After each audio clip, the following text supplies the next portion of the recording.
John knew.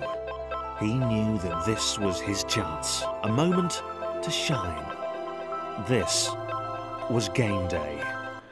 Hello everyone, PraiseScooter here, and welcome back to Let's Play Thomas Was Alone. Thomas has found himself lots of friends. Now, some quick apologies here if I seem a little miffed today. I've actually already recorded and uploaded this particular video once, but YouTube has decided to screw with it, and I did not. And second part is my own fault. I did not save the original version, so you're getting a re-upload now, effectively.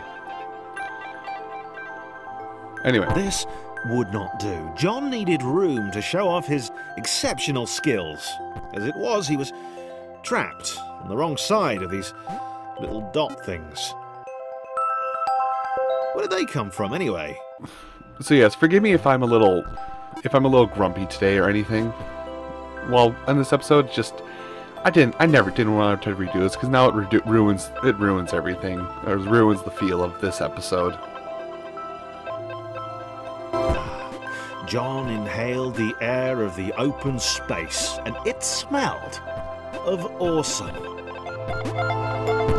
Time to flex those muscles, to put his training to use, time to show those little dots how it was done.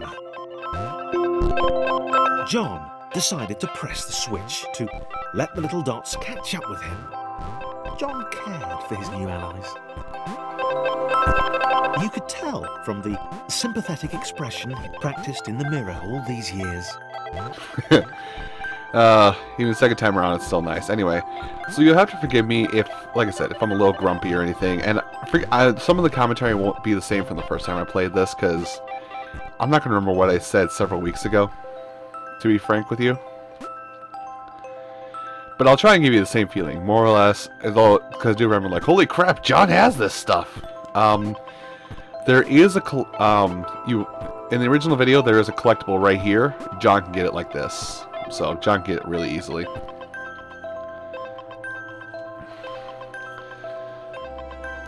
But, yeah, so, again, tons of apologies if nothing is as good as it probably would be.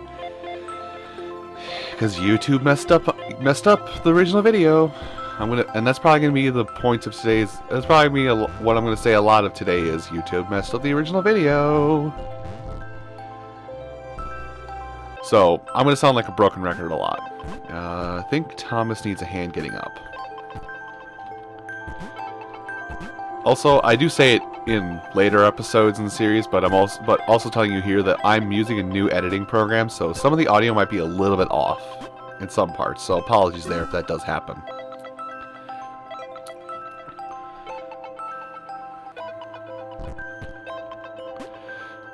And no story? Okay. No story yet. John was happy to keep helping. He felt it was important to his image that he was seen to help the little guys. You know, I really should check myself more often than I do when I record stuff, because last time I recorded, so you know, John reminds me of me. John's an arrogant ass. Apparently I'm an arrogant ass. Wait, how did I get Chris up here before? He can't make this. Oh, that's how I did it, right. I got Chris up here. I had Thomas move away a little bit. And I had John lug everybody over. Chris had to move over and hug the wall. And then Thomas got up. And then Thomas helped Chris up. And then the cycle repeated from here. So yeah, not full-on blind like it was before. So again, lots of apologies. Today's episode is not blind. It really does piss me off that basically now have to ruin the whole I'm playing this blind thing. Because it was really good. I was playing the game blind and everybody was enjoying it. Plus more or less you're enjoying the story, which I'll still be editing in the story bits. Don't worry, you're still going to get the story. It's just that I wish I didn't have to come back and redo it to ruin the illusion of being blind. And not even really an illusion either. Can you make that jump? Yeah, you can.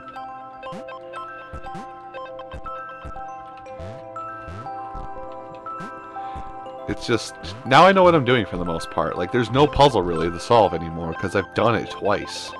Or, well, now I'll be doing it twice. I've done it once. Nope. Thomas? John's still getting stuck on ledges. Alright. That happened a lot, actually. He didn't mind them so much either. The red one, Thomas, had a charming way of applauding every time John jumped.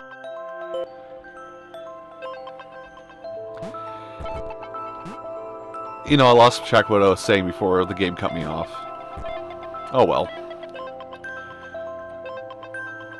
Let's see. Now, I think there is a collectible in this level as well. Yeah, there was. Okay, I'll show you where it is in just a second here. As soon as I get everybody up to where they need to go.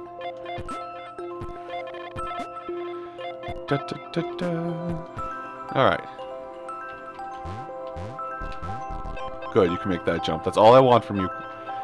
That's all I want from you, Chris.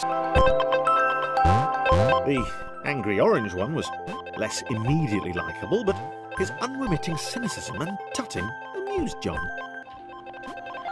Anyway, in the upper right corner there, just below where our end portal is, that's where the collectible is. It's way up there in the corner, and John can reach it if he jumps from this platform everybody's on right now. Or maybe it's this platform. One of these two platforms. Anyway, up, up, up, up. Yeah, Chris can barely make jumps. Still. Can you make this one? Yes, you can. Thank you. And I remember in the original video when I did this, I got like, what is it? I got to this point, or no, I'll try and remember it. It was, I got here, it's like, okay, and go to, wait, I see the collectible.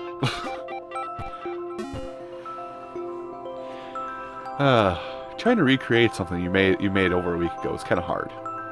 This was interesting. A floating target. This would require coordination, balance, and timing. John was sure the dots would be lost, but he was happy to guide them to triumph.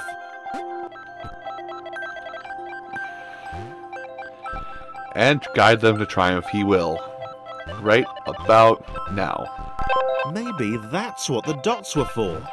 They were there to extend John's reach, to make his performance even more impressive. John liked the thought. He decided to keep them. I'm going to keep you, little dots. You're good friends.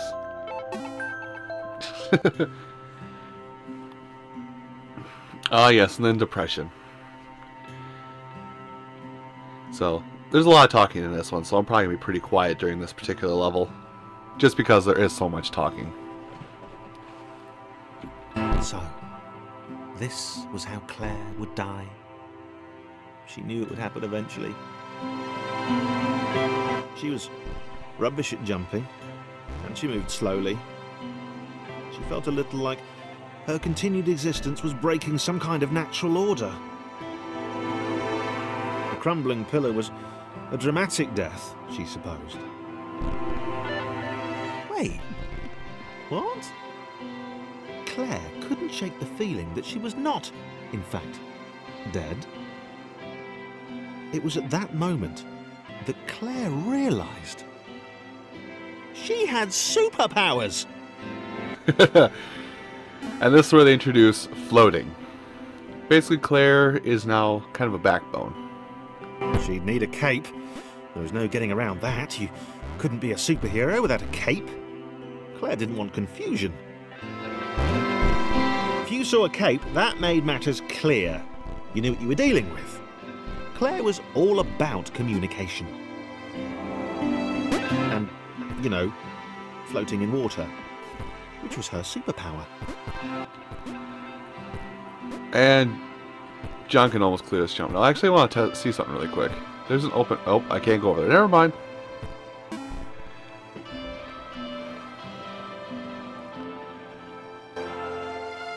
Right! Fear not, my skinny friends, for I am Claire, and I will save you. Claire needed to come up with a superhero name as soon as possible. Claire was rubbish. It's not rubbish, it's your name. Cherish it. Anyway.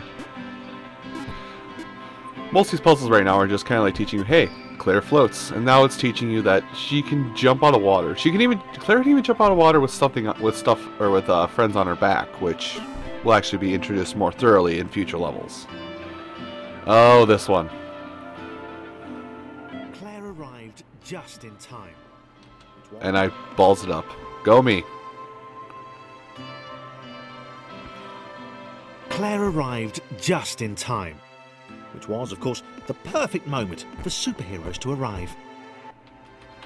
Sorry, I'm trying to be fancy right now. But yeah, Claire can jump with people on her back. And now we're going to try something kind of risky here, coming up. Well, there's going to be a little more story coming as we get up here a little bit.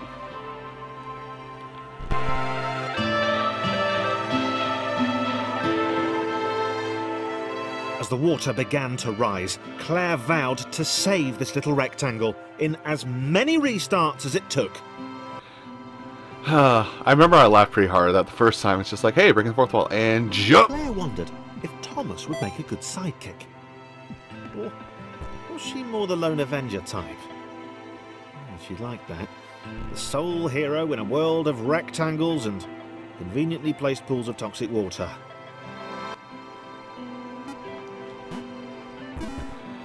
So yeah, I missed that collectible the first time playing through. I got it now, so there's one more missing. And Thomas was alone somewhere. Thomas has buggered off. The game is no longer titled Thomas Was Alone. Thomas has buggered off. God damn, John, you know your stuff. Told Claire that staircases were a bit of a fixture here. Claire wondered why the world made it so difficult. Puzzle game, Claire, that's why. Oops, I broke the fourth wall. Yeah, game designers did that for me already. Anyway. Simple puzzle is simple. Let's actually land on Claire and walk. And fail. I'm working. Or, not working. I'm not working. I'm helping. Alright. We actually need to get John down here before Chris can go where he needs to go. Because Claire has to boat. John where he needs to go. And then John needs to get out of the way.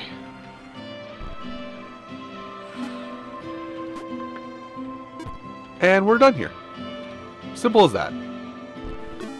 Not very hard puzzles. And let's see, what are we on now? Claire probably needed a nemesis. A villain who would show their true colours at the worst possible moment, hurting all she held dear. Chris was the most obvious choice. He seemed stroppy enough, and his jump was so pathetic that it conveniently avoided Claire's insecurities. Yes, Chris. Diabolical Chris. The fiendish Christopher. Yeah, I love the story of this game sometimes. Anyway. So this will be the last episode in today's video, just because part 3, where I am back to being blind playing this, will be starting up just after this level. So, everyone, I do want to thank you all for watching this particular episode of Thomas Was Alone. I apologize that this video was a little lackluster and not as blind as you wished for whatever else was coming in the future, but I'd still thank you all for watching, and I hope you'll join me tomorrow when we'll venture further into Thomas Was Alone and might meet a new friend or two. I'll see you there, folks.